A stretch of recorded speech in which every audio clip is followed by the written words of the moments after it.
আর ওই যে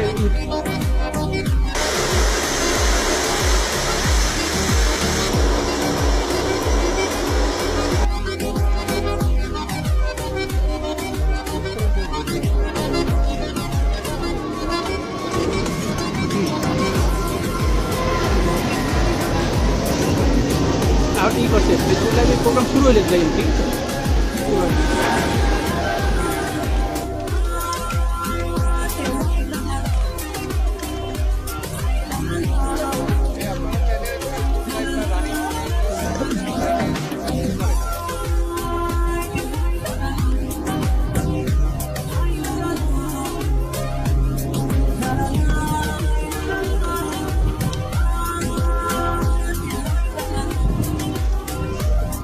মিয়ানমারের বিভিন্ন অঞ্চলে উক্ত ভূমিকম্পের ফলে খাদ্য, পানি ও বাসস্থান সংকট এবং জরুরি চিকিৎসার অভাবে মানবিক বিপর্যয়ের আশঙ্কা তৈরি হয়েছে।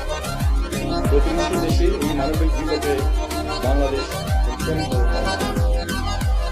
মাননীয় প্রধান উপদেষ্টা নির্দেশে বাংলাদেশ হতে মিয়ানমারে বাংলাদেশ সশস্ত্র বাহিনীর মাধ্যমে জরুরি ভিত্তিতে ত্রাণ সামগ্রী হিসেবে ঔষধ, তাবু, শুকনো খাবার এবং উদ্ধার ও চিকিৎসা সেবা প্রদানের জন্য উদ্ধারকারী চিকিৎসা সহায়তা দল প্রেরণের উদ্যোগ গ্রহণ করা হয়।